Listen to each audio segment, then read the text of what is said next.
when I became aware of Hermes on a more conscious daylight level, thus becoming more aware of my subconscious on a more daylight level, conscious level,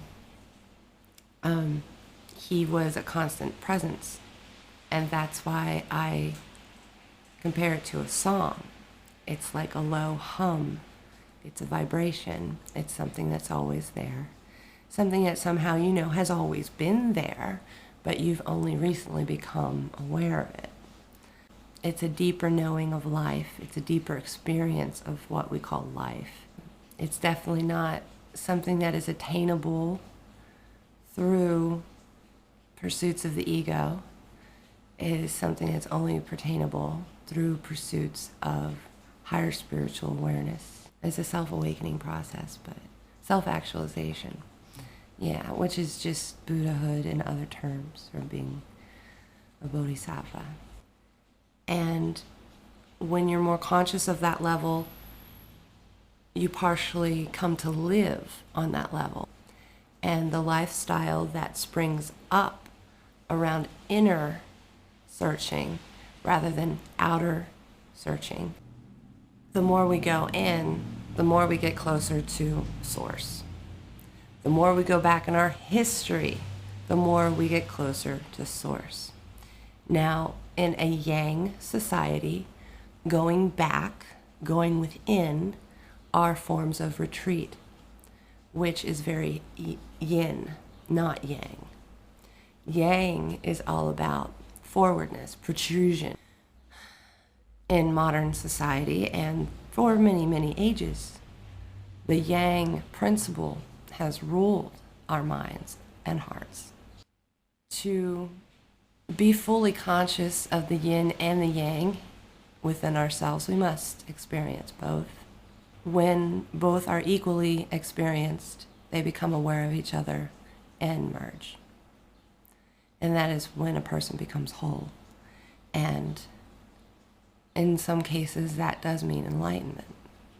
And there are concepts of duality versus non-duality, and deeper concepts in Buddhism along those lines.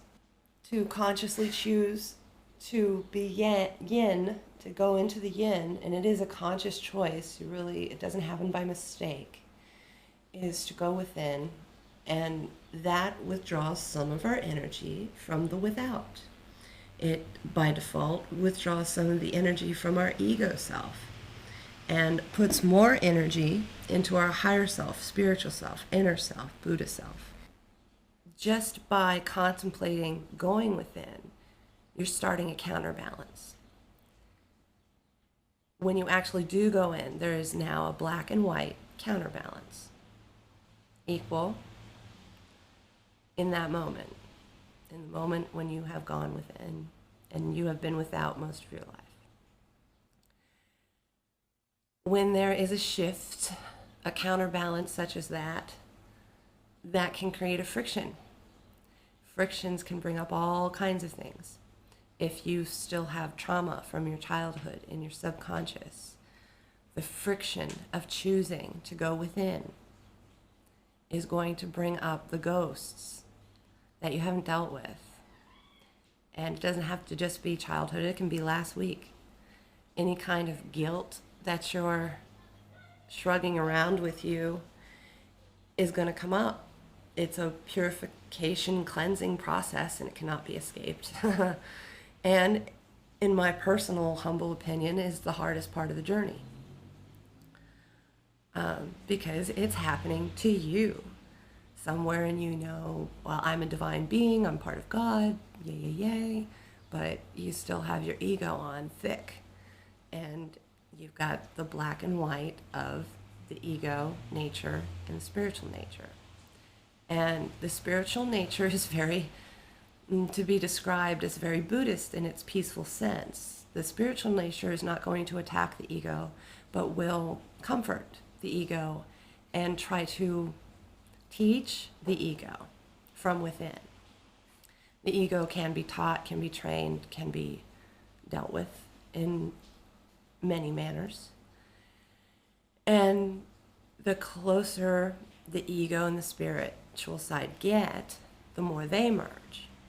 So this is the merging of inner and outer. So, and it's also seen in the conscious and unconscious or subconscious.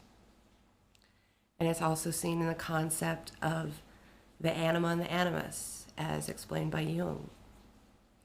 So there's all this black and white going on in the universe, all this positive, negative, male, female, ones and zeros. That's pretty much the point where our human consciousness has got to.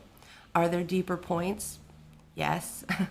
Some humans have figured some of them out, and that's deeper concepts in Buddhism and other sacred religions.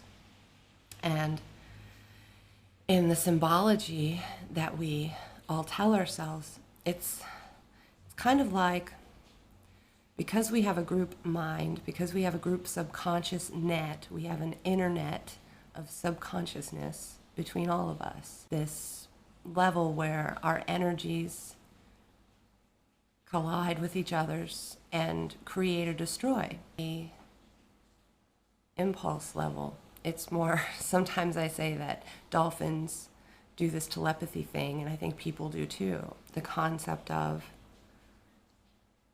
being able to communicate with each other totally without words, completely. And how just the flick of a hand in a certain way can read a volume. And our auras that we subconsciously see, everyone else's aura, we subconsciously know what's going on. But if we are very ego-othered, then at that time we don't really acknowledge it. We can't really consciously grasp the concept, much less do the activity.